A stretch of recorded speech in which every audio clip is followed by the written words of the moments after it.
지난주에 한 성도님에게서 연락이 왔습니다.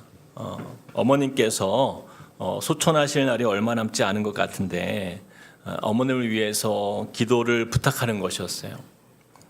그래서 우리 성도님 어머님이 계신 충남 부여를 찾아가게 되었습니다. 작은 요양원에 힘없이 누워 계신 권사님을 배웠어요. 나이가 62세시니까 아주 젊은 나이였죠. 그런데 4년 전에 루게릭병을 얻어서 힘겨운 투병 생활 끝에 이제 임종이 가까워진 것이었습니다. 병이 나기 전에는 교회에서 참 신실한 권사로서 열심히 전도도 하고 또 성도들을 섬기는 일도 해왔는데 이제는 이 땅에서의 그 마지막 시간을 보내면서 그렇게 함께 예배를 드리게 된 것이었습니다. 그렇게 힘없이 병상에 누워 계셨지만 근데 그 얼굴 표정만큼은요, 그 은혜가 느껴지는 거예요. 찬양도 할 수 없고 말도 할 수 없는 상황 속에서 눈만 꿈뻑꿈뻑거리시는데 그 표정에서 그 은혜가 드러나는 거예요. 우리 함께 찬양을 부르고 제가 말씀을 전하였는데 권사님이 그 누운 상태에서 말씀을 들으면서 눈물을 흘리시는 거예요. 그 눈물이 뺨을 이렇게 타고 흐르는데 근데 그 눈물이요, 그 슬픔이는 어떤 한탄의 눈물이 아니라 이 마지막을 하나님께 예배할 수 있어서 너무 감사해하는 그 은혜 받은 자가 흘리는 그 눈물이라는 것을 제가 바로 알 수 있었습니다. 제가 그 권사님의 눈물을 이렇게 닦아드리면서 하나님께서 권사님을 정말 사랑하신다고, 그리고 그동안 정말 수고 많으셨다고 그렇게 위로해드리고 축복 기도를 해드렸어요.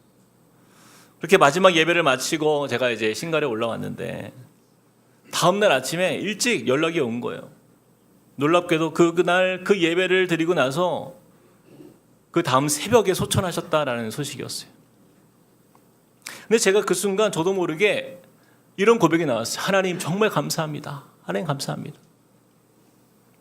만약에 임종 예배를 며칠만 늦게 잡았다면, 아니 하루만 늦었어도 가족들과 함께 예배 드릴 수 없었을 텐데 언제 소천할지 누구도 알 수 없는 상황 속에서 그 돌아가시기 전 마지막 날 가족과 함께 예배를 드리고 또 가장 온전한 정신으로 가족과 마지막 인사를 할 수 있었던 것은, 이것은 정말 놀라운 하나님의 은혜가 아닌가, 그런 확신이 들었어요. 제가 어제 그 권사님의 장례를 집례하고 이렇게 그저께죠, 돌아오면서 그런 마음이 드는 거예요. 겨우 이 62년의 이 짧은 인생을 사셨고 또 치료가 안 되는 병으로 투병 생활을 하시다가 삶을 마감하셨기에 어찌 보면 세상 사람들이 볼 때는요, 이 권사님은 참 불행한 인생, 안타까운 인생을 사신 것처럼 보일 수가 있다는 거예요. 근데 하나님이 저에게 주신 감동은 이 권사님이야말로 가장 아름답게 사신 인생, 가장 감사하고 행복한 인생을 사신 이 하나님의 자녀다라는 확신이 드는 거예요. 제가 권사님 사위한테 전해 들었는데 그렇게 힘든 투병 생활을 하시면서도 단 한 번도 하나님께 불평하거나 누구를 원망한 적이 없다라는 거예요. 하나님이 허락하신 이 삶에 주어진 은혜를 기억하면서 이 투병 중에도 하나님께 감사하고 또 가족들에게 감사했다라는 거예요. 이 루게릭병으로 몸이 점점 이렇게 굳어가면서 이제는 손도 발도 움직일 수 없는 상황이 되었는데도 매일 가족을 위해서 이 감사의 고백에 기도문을 썼다라는 거예요. 특히 손이 움직이지 않게 되잖아요, 나중에. 그래서 나중에는 안구 마우스라는 것을 이용해서 그걸로 기도문을 쓰는 거예요. 그렇게 쓰신 기도문 중에 일부를 저에게 보내줬는데 제가 조금만 읽어보겠습니다. 찬양하라, 감사하라. 영원하신 생명을 주시는 내 주 하나님을 경배하라. 전능의 주 신실하신 여호와를 찬양하라. 만왕의 왕이신 하나님께서 세세 무궁토록 영화로움과 찬양을 받아 주소서. 가족들이 선한 복음의 만남을 이루어가게 하시고 지혜와 성령이 충만하여 성령의 열매들로 주를 기쁘게 하소서. 교회, 직장, 학교, 어린이집 모든 사회생활 속에서 성령의 화영검으로 또 천군 천사로 지켜주실 줄 믿습니다. 좀 길게 있지만 제가 짧게 좀 나누었어요. 이런 고백을 가지고 마지막 삶의 마지막 시간을 이 기도와 말씀 안에서 그렇게 자신의 삶을 준비하셨던 것입니다. 저는 지금도 그 마지막 예배를 드리실 때 그 모습, 그 돌아가시기 전날 가까이서 그 권사님의 얼굴을 배웠을 때 그 환한 미소를 잊을 수가 없어요. 너무나 고통스럽고 힘드셨을 텐데도 이 예배를 드릴 수 있다라는 이 기쁨과 그 감격, 그 눈물을 저는요 절대 잊을 수가 없을 것 같아요. 그리고 그 마지막을 준비하셨던 그 권사님의 얼굴을 보면서 하나님이 저에게 주신 마음은 이것이었습니다. 이 권사님처럼 후회 없는 인생의 마지막을 준비하는 성도가 되라. 바로 이것이었어요. 이번 주에 저희 교회에 좀 장례가 많았습니다.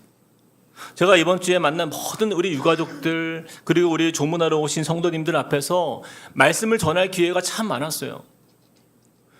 설교를 하기 위해서 앞에 설 때마다 그때마다 하나님이 저에게 주신 마음은요 딱 이거 한 가지 마음이었어요.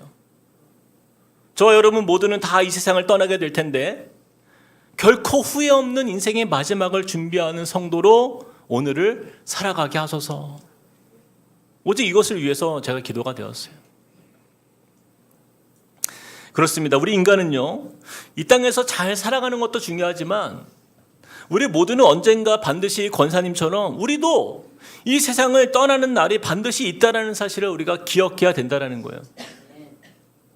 히브리서 말씀에서 한 번 죽는 것은 사람에게 정해진 것이라 말씀합니다.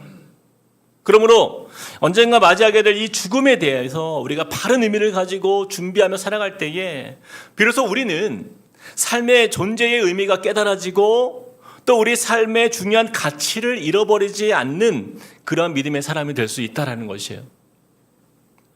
지금 이곳에 나이가 젊다고 해서 또는 아직 나는 건강하다고 해서 그 죽음이 나와 상관없는 것으로 여겨지는 것이 아니라 우리는 언제나 우리 곁에 우리가 주위에서 일어나는 수많은 장례들을 보면서 우리 조부모님들, 우리 부모님들 또는 여러 지인들의 장례를 보면서 나에게도 후에 다가올 그 죽음에 대해서 우리는 늘 깊이 생각해보며 그렇다면 나는 나의 남은 삶을 어떤 삶을 살아가야 할지 우리가 수시로 돌아봐야 하는 것이죠.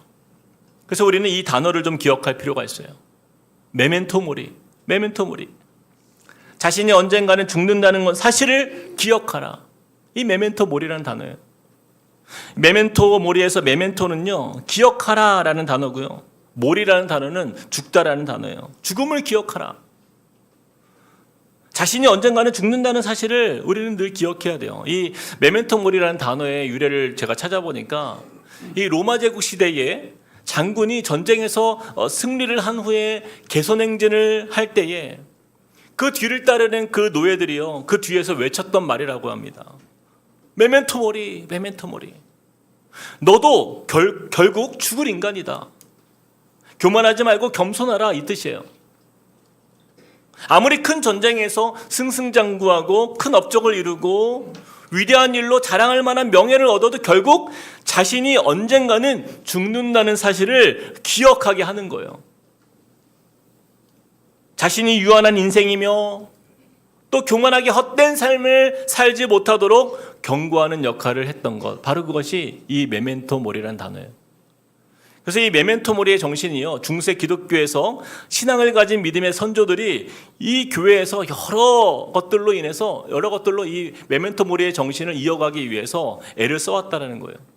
죽음을 기억하는 자리에서 성도들은 더 하나님을 의지할 수 있고 이 덧없는 이 세상 속에서의 욕심에 사로잡힌 인생이 아니라 영원한 하나님 나라 안에서 참된 가치를 추구하는 후회 없는 인생을 살도록 도전하는 그런 단어가 바로 이 메멘토 모리였던 것입니다. 제가 이번 주 성경을 보면서요 이 메멘토 모리의 정신으로 자신의 삶을 정말 후회 없이 살았던 인물이 누가 있었을까 살펴보는 가운데 제가 한 인물에 좀 집중하게 되었어요. 바로 성경인물 중에 가장 후회 없는 인생의 마지막을 살았던 바로 그 사람, 바로 요셉입니다. 그렇다면 과연 요셉의 인생은 어떻게 그 마지막이 이렇게 아름답게 살아갈 수 있을까? 오늘 말씀을 통해서 우리가 좀 살펴보길 원해요. 먼저 우리가 14절 말씀을 좀 보길 원합니다. 우리 본문 바로 앞에 있었던 14절 우리 같이 한번 읽어볼까요? 화면 보면서 시작. 요셉이 아버지를 장사한 후에 자기 형제와 호상꾼과 함께 애굽으로 돌아왔더라. 자, 오늘 말씀은요 이처럼 요셉의 아버지 누구예요? 야곱이죠. 야곱의 장례가 일어난 이후에 이 말씀이 이어지는 말씀이에요. 요셉은 아버지가 죽었어요. 아버지가 죽고 난 이후에 장례를 치르면서 그가 7일 동안 애곡하며 슬퍼했다라고 성경에서 말씀합니다. 그만큼 사랑했던 이 아버지의 죽음은요 그에게 큰 아픔이었고 큰 영향을 주었던 거예요. 그런 요셉은 아버지의 죽음 이후로 자신 역시 110세에 죽게 되는 그 순간까지, 다시 말해서 아버지의 죽음에서부터 자신의 죽음 사이에 이르는 그 사이에 그는 이제 몇 가지 중요한 일들을 하게 됩니다. 그 내용이 바로 오늘 본문 말씀이에요. 저는 이 시간에 저와 여러분이 오늘 요셉의 마지막 모습을 통해서 후회 없는 인생의 마지막을 준비하는 성도는 어떤 성도인지를 우리가 함께 배우면서 우리 삶에 적용해보는 믿음의 시간이 되길 소망합니다. 자, 첫 번째입니다. 후회 없는 인생의 마지막을 준비하는 성도는 첫 번째, 용서를 통하여 과거를 치유하는 성도입니다. 우리 같이 한번 읽어볼까요? 시작. 용서를 통하여 과거를 치유하는 성도입니다. 요셉의 아버지 야곱이 죽었어요. 그 슬픔도 다 가시기 전에 요셉을 두려워했던 사람들이 있었습니다. 바로 요셉의 형들이었어요. 요셉의 형들은요, 오래전에 있었던 바로 그 사건, 요셉을 시기하고 미워하여 그를 죽이고자 노예로 팔았던 그 일에 대해서 요셉이 혹시라도 우리를 복수할까 봐, 보복할까 두려워했어요. 우리 함께 15절 말씀을 읽어볼까요? 같이 시작. 요셉의 형제들이 그들의 아버지가 죽었음을 보고 말하되 요셉이 혹시 우리를 미워하여 우리가 그에게 행한 모든 악을 다 갚지나 아니할까 하고. 여러분 보세요. 형들은 요셉에 대한 두려운 마음이 가시지 않았어요. 그동안 요셉이 아버지를 봐서 그냥 우리를 좀 살려두었는데 이제 아버지가 없으니 이제 우리를 해하면 어쩌나, 그런 근심이 컸던 거예요. 그래서 형들은요 요셉의 종을 시켜서 요셉에게 부탁을 합니다. 17절 말씀 이렇게 말씀해요. 너희는 이와 같이 요셉에게 이르라. 내 형들이 내게 악을 행하였을지라도 이제 바라건대 그들의 허물과 죄를 용서하라 하셨나니 당신 아버지의 하나님의 종들인 우리의 죄를 이제 용서하소서 하며 요셉이 그들이 그에게 하는 말을 들을 때에 울었더라. 이 총리 요셉은요 아버지를 봐서 자신들을 용서해달라라는 이 형들의 말에 결국 눈물을 흘립니다. 이 울음은요 저는요 너무 쓸쓸한 아주 외로운 울음이었을 것 같아요. 여러분 어린 시절 형들의 핍박이 기억났을 것이고 지금은 자신들이 살기 위해서 그 동생 요셉에게 굴종하는 형들의 이 비굴한 모습들, 어쩌면 이런 모습 때문에 더 서럽게 느껴졌을 거예요. 그러나 요셉은요 자신의 감정을 추스리고 이 형들을 향해서 이렇게 말합니다. 19절과 20절 말씀 같이 한번 읽어봅시다. 시작. 요셉이 그들에게 이르되 두려워하지 마소서. 내가 하나님을 대신하리이까. 당신들은 나를 해하려 하였으나 하나님은 그것을 선으로 바꾸사 오늘과 같이 많은 백성의 생명을 구원하게 하시려 하셨나니. 두려워하지 마소서. 내가 다 하나님을 대신하리이까. 요셉은요 형들을 안심시킵니다.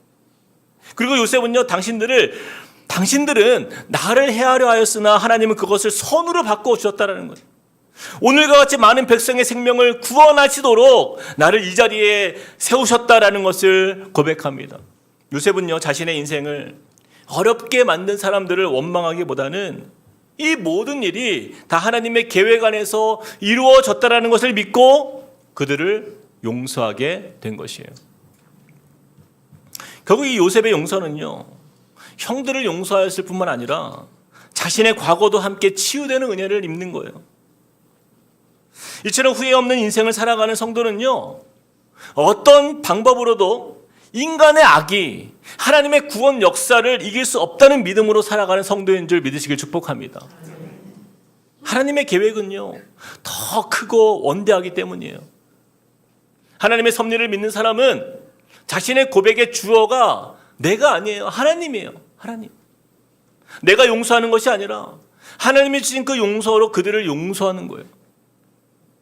요셉은 자신의 고난을 하나님의 허락이라고 보셨기 때문에 형들에게 집중하지 않고 하나님께 집중함으로 형들을 품을 수 있었던 것입니다. 그러므로 이 믿음 안에서 우리는 용서할 수 있는 거예요. 용서는 다른 사람을 살릴 뿐 아니라 나의 과거를 치유하는 가장 좋은 치료제입니다. 2차 세계대전이 한창이던 때에 네덜란드계에 독실한 기독교 크리스찬 가정이 있었어요. 그 가정에서 자란 코리텐붐이라는 여인이 있었습니다. 이 코리텐붐은요, 2차 세계대전 당시에 유대인을 몰래 숨겨주다가 발각이 된 거예요.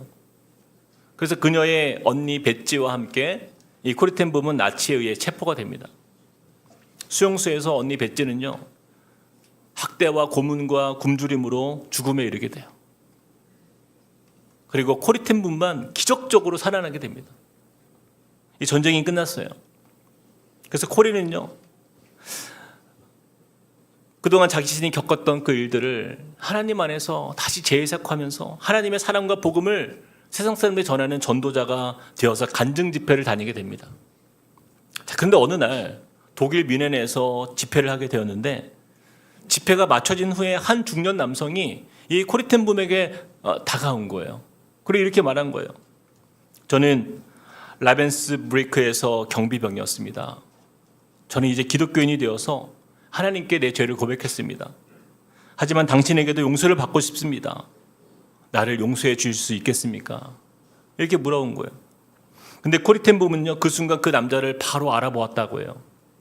바로 자신과 언니를 괴롭혔던 그 감옥의 간수였기 때문입니다. 그 순간 코리텐붐은요, 언니 벳지의 그 고통스러운 죽음이 기억나 이렇게 기도했어요. 예수님, 내가 용서할 수 있도록 도와주세요. 내가 손을 내밀 때 당신의 사랑이 나를 통해 흐르게 해주세요. 그리고는 무거운 마음으로 손을 내밀었어요. 근데 그 순간 기적 같은 일이 일어났다라고 그녀는 고백해요. 그의 손을 잡는 순간 마치 따뜻한 전류가 어깨에서 팔을 타고 손끝으로 흐르듯 내 온몸을 감쌌고 나는 진심으로 그를 용서할 수 있었습니다. 그는 더 이상 나의 적이 아니라 하나님의 사랑받는 형제로 느껴졌습니다. 사랑하는 여러분, 어떻게 이런 용서가 가능할까요? 용서할 수 없는 사람을 용서할 수 있는 것은요, 바로 하나님의 은혜요, 하나님의 역사이기 때문이에요. 요셉의 인생이 아름다운 이유는요, 악을 악으로 갚지 않고 악을 선으로 바꾸사 많은 이들을 살리시는 그 하나님의 선하신 역사를 믿었고 바라보았고 그렇게 순종했기 때문이에요. 요셉은 그 용서를 통해서 자신의 그 과거로부터 완전한 자유를 얻었듯이, 또한 코리텐붐이 그 지옥 같은 감옥에서 언니와 자신을 괴롭혔던 그 간수를 용서함으로 많은 사람들에게 하나님의 위대한 사랑의 능력을 알도록 증거하는 삶을 살았듯이, 여러분, 용서는 돌이키거나 바꿀 수 없는 그 아픈 우리의 과거를 치유하고 회복하는 유일한 치료제인 것입니다. 사랑하는 여러분, 바로 이 용서가요, 요셉이 후회 없는 인생의 마지막을 준비했던 가장 첫 번째 실천이었던 거예요. 골로새서 3장 13절에서 14절 말씀 이렇게 말씀합니다.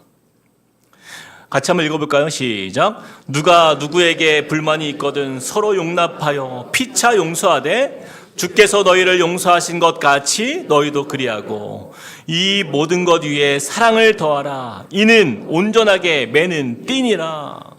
주께서 너희를 용서하신 것 같이 너희도 용서하라. 너희도 그렇게 하라. 우리의 인생이 하나님 앞에서 후회 없는 인생이 되는 그 첫 단추는요, 바로 이 용서라는 사실을 우리가 기억해야 됩니다. 용서 없이는 결코 하나님의 사랑이 실현될 수 없다는 사실을 우리는 깨달아야 되는 것이에요. 기독교 윤리학자인 루이스 스미디스는 이렇게 말합니다. 당신이 용서하지 않는 한 당신은 여전히 그 사람의 감옥 안에 있다. 당신이 용서하지 않는 한 당신은 여전히 그 사람의 감옥 안에 있다. 우리가 과거의 문제와 아픔 속에서 누군가에 대한 그 상처와 분노로 살아간다면 우리는 그 사람의 감옥에 갇혀 있는 거예요. 평생 그렇게 고통 속에, 감옥 속에 머물러 사는 거예요. 바로 그 감옥을 여는 열쇠가 용서라는 것입니다. 사랑하는 여러분, 혹시 여러분의 과거에 마음을 아프게 하고 상처를 주었던 잊을 수 없는 그 어떤 사람이 있다면 지금까지도 용서하지 못하고 마음 한켠에 그 분노의 마음을 가지고 그렇게 품고 살았던 사람이 있다라고 한다면 저는 이 시간 말씀 앞에서 용기를 내어보길 원해요. 아까 이야기를 나누었던 그 코리텐 부부는 그녀의 자서전을 통해서 이렇게 이야기합니다. 용서는 감정이 아니라 믿음의 행동이며 하나님의 능력으로 가능한 기적이다. 이 표현을 잘 보세요. 용서는 감정이 아니라 믿음의 행동이며 하나님의 능력으로 가능한 기적이다. 그렇습니다. 용서는 기적인 거예요. 우리는 할 수 없어요. 저는 이 말에 전적으로 공감합니다. 우리 마음에 언젠가는 내가 용서의 감정이 들겠지, 절대 그럴 일이 없어요. 그런 날이 오지 않아요. 그 마음이 들 때까지 기다리면 우리는 죽을 때까지 절대 용서할 수 없어요. 용서는 감정이 아니기 때문이에요. 믿음의 행동이며 하나님의 능력으로 행하는 기적의 역사인 줄 믿으시길 축복합니다. 여러분, 그 믿음의 행동을 가지고 용서하기로 도전하는 그 사람에게 하나님은 내 발을 묶고 있던 그 상처의 족쇄를 풀어주시고 참 자유와 치유의 은혜를 주실 줄 믿으시는 저와 여러분 되시길 주님의 이름으로 축복합니다. 자, 두 번째입니다. 후회 없는 인생의 마지막을 준비하는 성도는, 자, 첫 번째는 용서를 통하여 과거를 치유하는 성도였다며, 두 번째 같이 한번 읽어볼까요? 시작. 두려움 속에 있는 자를 위로하는 성도입니다. 요셉은 형들을 용서했을 뿐 아니라 그들을 어떻게 합니까? 자, 21절 우리 같이 한번 볼까요? 자, 같이 한번 읽어봅시다. 시작. 당신들은 두려워하지 마소서. 내가 당신들과 당신들의 자녀를 기르리이다 하고 그들을 간곡한 말로 위로하였더라. 요셉은요, 이 보복을 두려워하는 형들을 향해서 약속을 합니다. 내가 당신들과 당신들의 자녀를 기르리이다. 그리고 그들을 간곡한 말로 위로하였다라고 말씀해요. 여러분, 용서는 나의 과거를 치유하는 능력이라면 위로는요, 남을 치유하는 능력이에요. 하나님 우리에게 먼저 그렇게 다가와 주셨어요. 고린도서 1장 3절에 4절 말씀해 보면 이렇게 말씀합니다. 찬송하리로다. 그는 우리 주 예수 그리스도의 하나님이시요 자비의 아버지시요 모든 위로의 하나님이시며 우리의 모든 환난 중에서 우리를 위로하사 우리로 하여금 하나님께 받는 위로로서 모든 환난 중에 있는 자들을 능히 위로하게 하시는 이시로다. 이 위로라는 단어가요, 원어로 보니까 파라칼레오라는 단어인데 자기 곁으로 부르다라는 의미입니다. 굉장히 뜻밖이죠. 위로가요, 자기 곁으로 부르다, 이런 의미예요. 여러분, 이 의미를 우리가 잘 한번 생각해 봤으면 좋겠어요. 어려움이 있을 때 우리가 그 곁에 다가가거나 내 옆으로 오라고 하잖아요. 바로 그런 것과 같아요. 환난과 고난의 자리에 홀로 외롭게 있는 그 사람 곁에 함께 그 곁에 있는 것, 이것이 위로라는 거예요. 진정한 위로는 아픔을 없애는 것이 아니라 그 아픔 속에 함께 머물러 주는 것이 바로 이것이 위로다라는 것이죠. 우리가 죄인 되었을 때에 하나님께서 그리스도 예수를 우리를 위해 이 땅에 보내주셔서 자기의 사랑을 확증해 주셨을 뿐 아니라 내가 너와 영원히 함께 하리라. 여러분, 임마누엘 되신 우리 주님이 저와 여러분 곁에 계신 건 바로 이것이 우리 인생의 가장 큰 위로인 줄 믿으시길 축복합니다. 아멘. 요셉은요, 그 모든 인생의 어려움의 자리에서 바로 이 임마누엘의 하나님을 경험한 거예요. 그 위로자 되시는 하나님을 경험했던 거예요. 아까 말씀드렸죠. 위로는 자기 곁으로 부르다, 그 곁에 함께하다, 그 의미라고 했잖아요. 여러분, 요셉을 보세요. 창세기 39장 2절 말씀에 이렇게 말씀합니다. 여호와께서 요셉과 함께 하심으로 그가 형통한 자가 되어 그의 주인 애굽 사람의 집에 있으니. 39장 3절 그의 주인이 여호와께서 그와 함께 하심을 보며 또 여호와께서 그의 범사에 형통하게 하심을 보았더라. 또한 창세기 39장 20절에서 21절 요셉이 옥에 갇혔으나 여호와께서 요셉과 함께 하시고 그에게 인자를 더하사 간수장에게 은혜를 받게 하시매. 여러분, 23절도 보세요. 간수장은 그의 손에 맡긴 것을 무엇인지 살펴보지 아니하였으니 이는 여호와께서 요셉과 함께 하심이라. 여호와께서 그를 범사에 형통하게 하셨더라. 여러분, 이 말씀에서 계속 반복되는 단어가 뭐예요? 여호와께서 요셉과 함께 하셨다. 바로 이 위로, 이 파라칼레오. 그 곁에 함께 있는 것. 요셉이 형들을 위로할 수 있었던 능력의 원인은 무엇입니까? 바로 그가 그 위로의 하나님, 내 곁에 계신 하나님을 경험했기 때문이에요. 이 교회 안에서도 보면 성도들 사이에서도 이 다른 사람들의 아픔에 잘 공감하지 못하고 위로는커녕 까칠한 사람들이 있어요. 말이 거칠고 가시돋친 말을 하는 사람들도 있습니다. 그러면서 이런 말을 할 때가 있어요. 저는 어려서부터 그런 사랑을 받아본 적이 없습니다. 그 과거의 상처를 핑계대는 사람들이 종종 있어요. 또 어떤 사람은 저는 원래 누구를 위로하거나 따뜻한 말을 못하는 사람이에요. 스스로 단정 짓는 사람들이 있어요. 근데 여러분 요셉을 보세요. 요셉만큼 어려서부터 상처와 가족의 배신을 당한 사람이 또 있습니까? 이런 사람이 없어요. 그 어린 나이에 형들에게 버림받았죠. 그 어린 나이에 아버지와 어머니의 품을 떠나야 했죠. 떠나서는 좋았습니까? 노예로 11년을 살았어요. 그리고 감옥에서 2년을 살았어요. 이 요셉의 어린 시절은요, 그냥 비운의 인생이에요. 요셉의 어린 시절만큼 혹독한 시련을 겪은 사람이 또 있을까 우리가 생각이 됩니다. 그러나 지금의 요셉을 보세요. 형들에게 오히려 이렇게 얘기합니다. 21절. 당신들은 두려워하지 마소서. 내가 당신들과 당신들의 자녀를 기르리이다 하고 그들을 간곡한 말로 어떻게 했다고요? 위로하였더라. 요셉은 자신의 과거의 상처 뒤에 숨지 않아요. 오히려 두려워하는 형들을 마음을 다해 위로합니다. 요셉은 어떻게 이런 위로자로 설 수 있었을까? 여러분, 그 이유는 사람이 줄 수 없는 위로를 누구로부터? 하나님으로부터 먼저 받았기 때문이에요. 여호와께서 요셉과 함께 하심을 믿었고 그는 그것을 경험했기 때문이에요. 요셉은 하나님이 자신의 위로자였고 이제는 자신이 받은 그 위로를 누구에게요? 자신에게 가장 큰 상처를 주었던 형들에게 그 위로를 나누는 자로 그들 앞에 선 것입니다.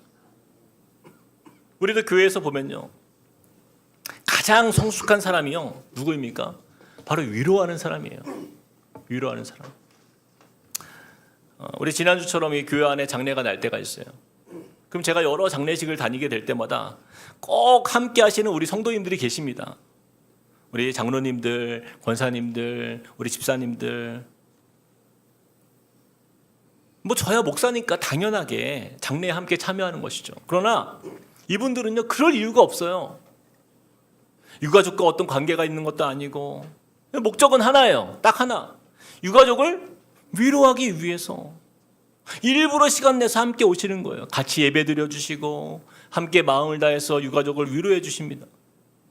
저는요, 이런 우리 성도님들을 보면서 제가 은혜를 받아요. 제가 이사야서 말씀을 통해서 하나님 우리에게 말씀하세요. 40장 1절 말씀. 너희의 하나님이 이르시되 너희는 뭐하라고요? 위로하라. 누구를? 내 백성을 위로하라. 이게 하나님의 말씀이에요. 내 옆에 있는 성도들이 가장 어려울 때 그 곁을 지키며 함께 있어주는 바로 그 사람. 저는 바로 이분들이 이 땅을 살아가는 요셉이라고 믿습니다. 내가 하나님께 받은 그 위로를 이 위로가 필요한 사람들에게 함께 나누어주는 자리에서 여러분 하나님의 사랑이 증거되는 것이죠. 자, 이어서 요셉은 형들에게 이렇게 말합니다. 24절에 이렇게 말씀해요. 요셉이 그의 형제들에게 이르되 나는 죽을 것이나 하나님이 당신들을 돌보시고 당신들을 이 땅에서 인도하여 내사 아브라함과 이삭과 야곱에게 맹세하신 땅에 이르게 하시리라 하고. 여러분 보세요. 나는 죽을 것이나. 요셉은 자신의 죽음을 항상 염두에 두었어요. 그는 영원히 사는 인생이 아니라 내 인생이 유한한 인생, 언젠가는 당신들 곁을 떠날 사람이라는 것을 마음에 담고 살았다라는 거예요. 여러분, 요셉이 맏형이었다면 이 이야기가 뭐 나이가 많으니까 그럴 수 있겠다 하지만 요셉이 제일 어리지 않습니까? 가장 어린 요셉이 이야기를 하고 있는 거예요. 형들에게 나는 죽을 것이나. 그리고는 형들에게 자신이 주는 위로보다 더 큰 위로를 사모할 수 있도록 하나님을 소개합니다. 나는 죽을 것이나 하나님이 당신들을 돌보실 것이라. 나의 위로, 사람의 위로는 한계가 있지만 하나님이 돌보시는 은혜와 위로는 결코 멈추지 않을 것이라 이야기하는 거예요. 그래서 이사야서 51장 12절 말씀에 이런 말씀이 있어요. 이르시되 너희를 위로하는 자는 나 곧 나이니라. 이렇게 말씀해요. 너희를 위로하는 궁극적인 그 위로는 하나님으로부터 온다는 거예요. 사랑하는 여러분, 하나님은 성경 역사를 통해서 그 위로의 역사를 이루어 하셨어요. 자녀가 없던 한나의 눈물을 위로하셨고, 로뎀나무 아래에서 죽기를 구했던 그 엘리야를 위로하셨어요. 그리고 오라비 나사로가 죽었을 때 그 마르다와 마리아를 위로하셨고, 또 감옥에 갇혔던 바울과 실라를 우리 하나님이 위로하지 않습니까? 여러분, 이처럼 성경 역사는 하나님의 위로의 흔적들로 가득 차 있는 거예요. 요셉은 자신이 받은 그 위로의 은혜를 가지고 형들도 그 하나님의 위로 안에서 회복되기를 원했던 거예요. 이처럼 요셉은 자신이 죽기 전 그의 인생 마지막 섬김은 바로 위로하는 자리였던 것입니다. 그리고 요셉의 마지막에 등장하는 거예요. 26절 같이 읽어봅시다. 26절 시작. 요셉이 110세의 죽음에 그들이 그의 몸에 향재료를 넣고 애굽에서 입관하였더라. 말씀을 마무리하겠습니다. 사랑하는 여러분, 요셉의 인생이 후회 없는 죽음으로 지금까지 존경받는 믿음의 사람으로 기억될 수 있었던 것은요, 바로 이 용서와 위로였던 거예요. 도저히 용서할 수 없었던 그 형들을 용서함으로 말미암아 온전한 관계의 회복을 누리게 되었고, 요셉 자신도 쓰라린 아픔의 과거로부터 완전한 자유를 얻고 치유받는 은혜를 받은 거예요. 그리고 또 한 가지, 위로자가 되신 하나님께서 자신의 삶에 함께 하신 그 은혜를 통해서 요셉도 형들을 위로하는 위로자의 삶을 살았던 거예요. 그러므로 요셉의 인생의 마지막이 축복의 인생이 될 수 있었던 이유는 그의 인생이 예수님처럼 치유자의 삶을 살았던 것입니다. 용서는 나를 치유하고 위로는 그 형들을 치유하는 거예요. 이 용서와 위로는 나를 살리고 또한 그들을 살리는 그러한 삶의 모습인 거예요. 저는 이러한 인생이 하나님이 가장 기뻐하시는 바로 하나님 나라를 이루는 삶의 모습이라고 믿습니다. 사랑하는 여러분, 우리는요, 상처받은 치유자예요. 저 여러분의 과거에 아픔이 있죠. 상처가 있죠. 그러나 예수 안에서 거듭난 인생이 되었기 때문에, 그리고 영원한 영생을 소유한 천국 백성이 되었기 때문에 이 땅을 살아가는 우리는요, 세상 사람들이 살아가는 인생과 달라야 됩니다. 이 땅에서의 짧은 시간을 보내고 영원한 천국을 기대하는 우리의 인생은요, 그 메멘토 모리의 정신이 우리 안에 있어야 돼요. 예수님처럼 이 땅을 살아가는 우리의 인생에 치유자의 삶을 살아가면서 죽음을 준비하는 가장 지혜로운 사람, 죽음을 기억할 때 우리는 오늘 더 깊이 사랑할 수 있을 것입니다. 언제 우리가 주님 곁에 가더라도 후회 없는 그런 인생이 되어서 예수님처럼 또한 요셉처럼 용서하는 삶, 그리고 위로하는 인생이 되어 나를 통해 모두를 살리는 축복의 통로가 되시길 주님의 이름으로 축복드립니다. 우리 말씀 기억하면서 함께 찬양하겠습니다.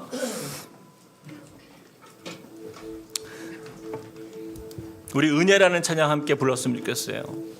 우리의 삶의 의미가 정말 의미가 있어지려면요, 이 모든 것이 결코 당연한 것이 아니라는 사실을 우리 깨닫는 것이죠. 우리의 유한한 인생을 살아가는 것, 이 메멘토 모리의 정신, 나 역시도 언젠가는 그 죽음 앞에 서게 될 텐데 이 땅을 우리가 어떻게 살아가야 할 것이냐, 그 고민 앞에 우리가 이 고백으로 주님 앞에 서길 원합니다. 내가 누려왔던 모든 것들이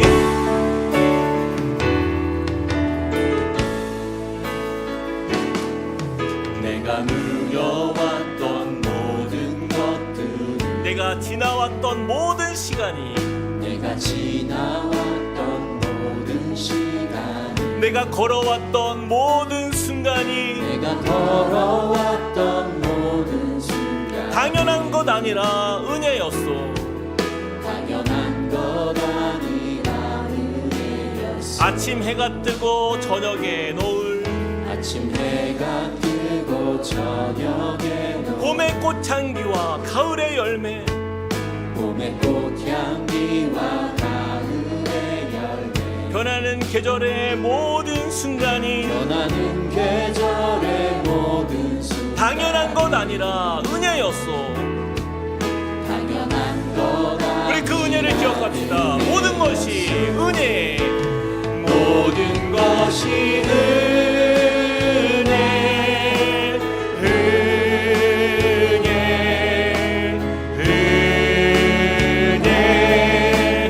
한없는 은혜 내 삶에 당연한 것 하나도 없었던 것을 모든 것이 은혜 내가 이 땅에 태어나 사는 것, 내가 이 땅에 태어나 사는 어린아이 시절과 지금까지 어린아이 시절과 지금 숨을 쉬며 살며 꿈을 꾸는 삶, 숨을 쉬며 살며 꿈을 그 어떤 것 하나라도 당연한 것 아니라 은혜였소.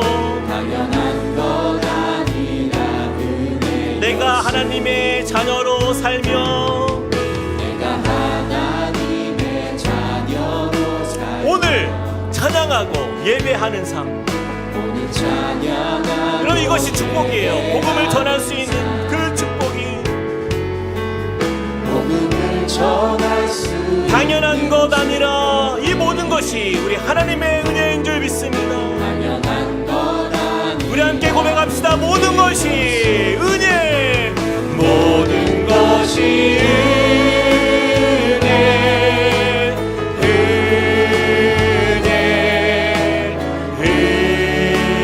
은혜 한없는 은혜 내 삶에 당연한 것 하나도 없었던 것을 모든 것이 은혜 모든 것이 은혜, 모든 것이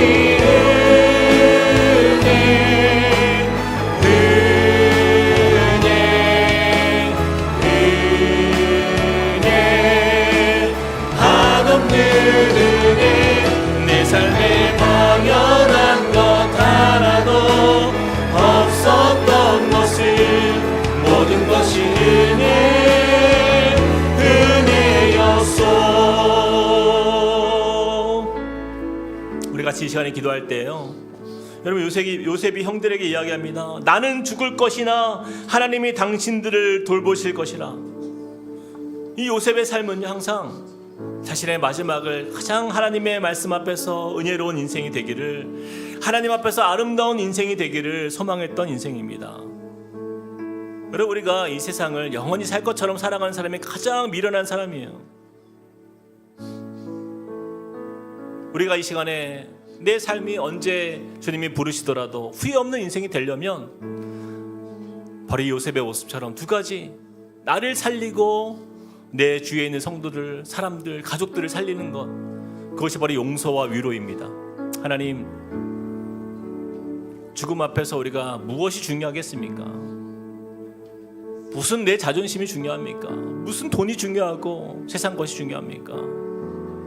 하나님이 나에게 맡기신 이 귀한 사람들 안에서 내가 용서하고 위로하는 예수의 사람, 상처받은 치유자의 삶을 살아가는 그런 믿음의 삶이 되게 하여 주시고, 주님, 그렇게 내 영혼이 치유되고 자유하며 또한 내 옆에 있는 지체들, 우리 가족들, 또한 나와 함께하는 사람들을 내가 위로하는 자리에서 저들을 세워가는 하나님의 사람으로 하나님 나를 사용하여 주시옵소서.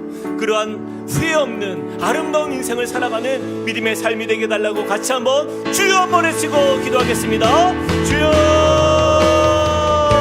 아버지 하나님, 주님 앞에 믿음과 성령의 하나님 가장 아름답고 복된 믿음의 삶이 되길 소망합니다. 하나님, 정말 주님 앞에 하나님 날마다 이 하루를 살아갈 때 용서하고 또한 아버지 하나님 사랑하고 또한 위로하고 하나님 그렇게 주님의 맡기신 자리에서 주님의 뜻을 이루어가는 하나님의 사람으로 살게 하여 주시옵소서. 하나님, 이 메멘토 모리의 정신을 기억하며 하나님, 우리가 이 땅에 살아가는 삶이 얼마나 짧고 하나님 얼마나 금방 지나가는 쏜 화살과 같은 인생이고 하나님, 그 라우드의 삶을 다시 한번 주님 앞에 올려드립니다.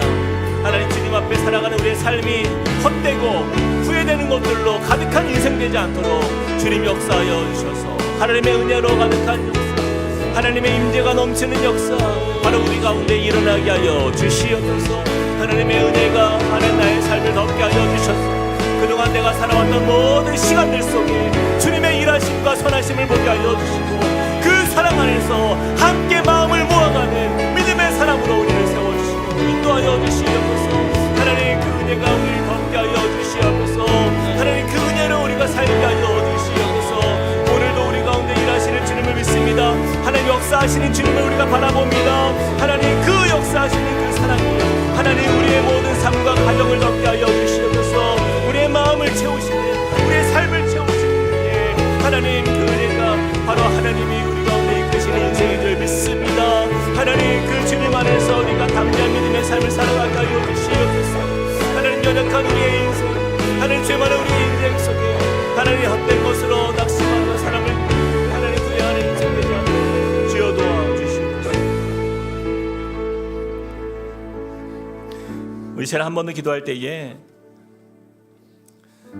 우리 마음에 한켠에 남아있는 그런 정말 용서하기 어려운 그런 사람이 있다면 이 시간에 그 마음을 주님 앞에 좀 올려드렸으면 좋겠어요. 용서는 감정이 아니라 믿음의 행동이라 했습니다. 하나님의 능력 의지하여 고백하는 그곳에 놀라운 기적이 일어난다라고 고백했어요. 여러분 자신의 감정에 속지 마십시오. 우리의 감정 의지에 살면요 우리 평생 누구도 용서할 수 없는 인생이 됩니다. 이 시간 하나님 내가 믿음으로 주님 반응합니다. 주님께서 너를 용서하신 것 같이 너희도 그리하라 말씀하신 말씀에 순종합니다. 주님 나의 이 믿음의 고백을 받아주시고 내가 용서할 수 없는 나의 가족 혹은 나의 친척 혹은 내 이웃 혹은 어떤 성도라고 한다면 하나님 그들을 향해서 내가 자유한 마음으로 풀어주게 하여 주십시오. 그 사람의 감옥 안에 갇혀있는 인생에서 이제는 열쇠를 열고 나올 수 있는 용서의 능력이 내 삶에 임하여서 하나님 내 삶에 참 자유를 주시는 주님과 함께 나의 영혼이 나의 과거가 치유받는 역사 나의 삶이 회복되는 역사 그 은혜의 자리로 우리를 인도하여 달라고 그 믿음으로 이 시간 나아갑니다. 우리 같이 한번 주여 한번 외치고 고백합시다. 주여 아버지 하나님 주님 이 시간 우리의 마음을 다하여 하나님 우리가 믿음의 고백으로 주 앞에 나아갑니다. 하나님 우리의 삶을 주님 앞에 올려드립니다. 우리의 힘으로 할 수 없고 우리의 능으로 할 수 없는 하나님 정말 그러한 용서의 마음이 우리 안에 일어나게 하고 하나님의 마음이 우리 가운데 임하게 하여 주시옵소서. 하나님의 뜻이 우리 가운데 임하게 하여 주시옵소서. 주님의 나라가 임하게 하여 주시옵소서. 하나님 정말 용서할 수 없는 그 어떤 사람들도 우리가 품고 하나님 저들을 향해서 마음을 열고 나아갈 수 있도록 하나님 은혜 더하여 주시옵소서. 하나님 그 사랑으로 하나님 우리가 누군가를 용서할 수 있는 믿음이 우리 안에 있기를 원합니다. 그 사랑으로 일어서는 믿음의 삶이 되기를 원합니다. 하나님 은혜 더하여 주셔서 우리 마음에 갇혀 있었던 우리 마음에 가로막고 있었던 정말 결코 내 인생 아버지 하나님 용서하기 어려운 그 마음 이 시간 주님 앞에 올려놓습니다. 주님 이제는 아버지 하나님 자유하는 마음으로 우리를 품고 사랑할 수 있는 마음 주시고 하나님 그 은혜를 우리가 믿음으로 서게 하여 주시옵소서. 하나님 우리가 주님 앞에서 그 마음을 다하는 사랑의 마음을 살기 원하는 하나님 그 은혜가 우리 안에 넘치게 하여 주시옵소서. 하나님 우리의 마음에 아버지 하나님 갇혔던 우리의 심장을 자유케 하는 역사 일어나도록 하나님 우리 성도님들의 삶 속에 그런 용서와 사랑의 은혜가 넘칠 수 있도록 하나님 도와주시옵소서. 주님 역사하여 주시옵소서. 하나님의 은혜로 우리를 충만하고 하나님 그 마음으로 하나님 우리를 달라고 하나님 우리의 인생을 하나님 행복한 마음에 주님 도와주시고 우리를 은혜 더하여 주시고 주님 역사하여 주시고 우리 다 함께 그 자리에 일어나서 찬양하겠습니다.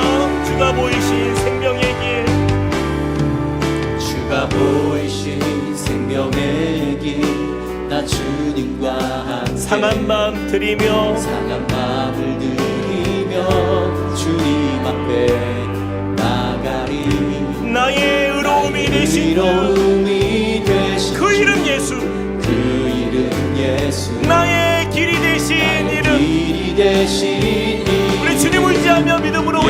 맡기며 나아갑니다.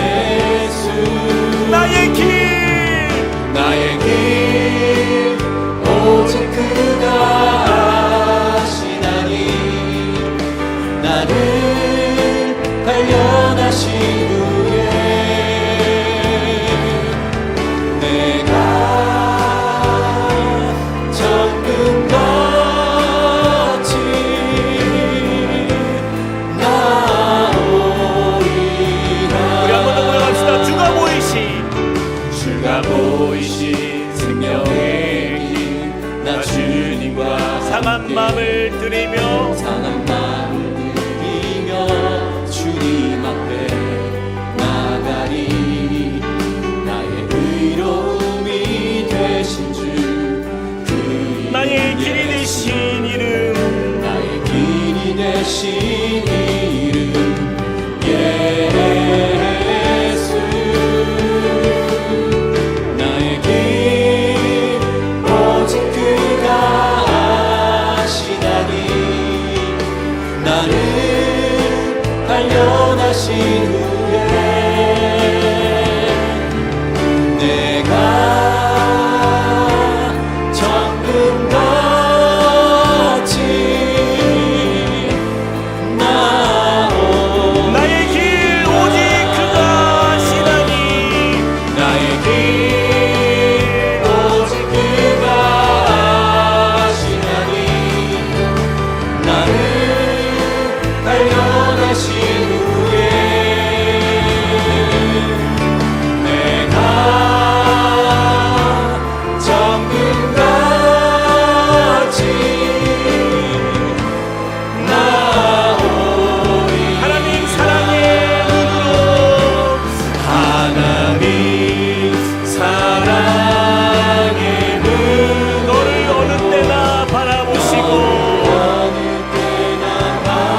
하나님 인정 귀로서 하나님 인자한 언제나 너에게 기울이시니 너에게 기울이시니 어둠에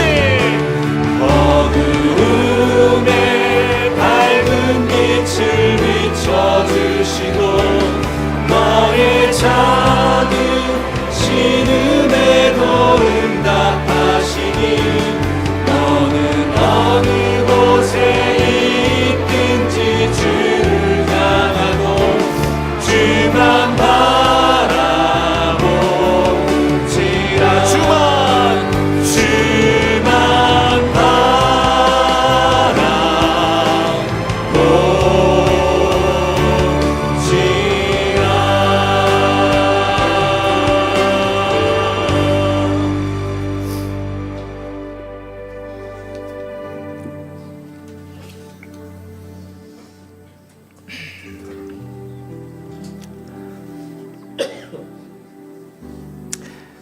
당신들은 두려워하지 마소서. 내가 당신들과 당신들의 자녀를 기르리이다 하고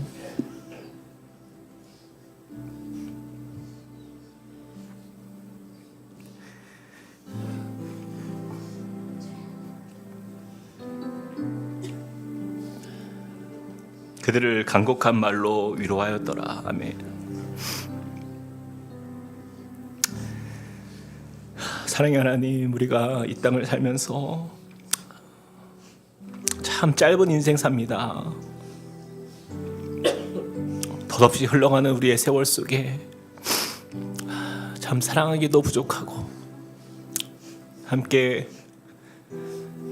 주님의 나라 앞에서 은혜 앞에서 그 은혜를 누리며 감사하기도 부족한 이 짧은 시간을 살면서 우리를 얼마나 미워하고 다투고 분열하고 상처 주고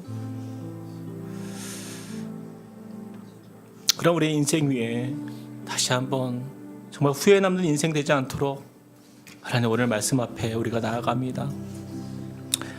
주님, 우리 인생의 마지막을 볼 때마다 주님 메멘토 모리, 우리의 삶조차도 우리는 언젠가 죽는다는 사실을 기억하며 우리가 하나님 앞에 서는 그날까지 우리의 믿음의 삶이 결코 후회되는 인생 되지 않도록 하나님 주님의 마음을 우리에게 허락하여 주시옵소서.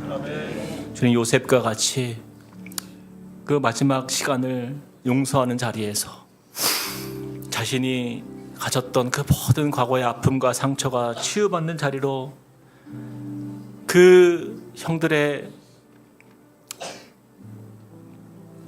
그 과거의 그 상처된 추억의 감옥에서 그가 나올 수 있었던 그 열쇠, 그렇게 자신의 삶이 참 자유를 얻는 인생으로 그가 나아갔던 것처럼 우리도 우리의 마음을 상하게 하였던 수많은 사람들에게 용서할 수 있는 너그러움과 또한 주님의 마음, 또한 감정에 의존되지 않는 믿음의 행위가 우리 삶의 능력으로 나타나도록 은혜 더하여 주시옵소서.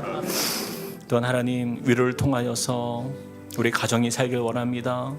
주님, 우리 함께하는 이웃들이, 또 우리 성도들이 하나님 나를 통하여 위로를 얻게 하여 주시고, 하나님 그 위로의 주님의 마음이 우리의 삶에 전달되어서 하나님 그들에게 그 위로의 통로가 되는, 그래서 저들이 하나님의 사랑의 위로가 우리를 통하여 경험되어지도록 주님, 이 시간 우리의 삶 속에 다시 한번 우리의 마음 가운데 하나님 깨달게 하여 주시고 도전하여 주시고 그 믿음으로 살게 하여 주시옵소서.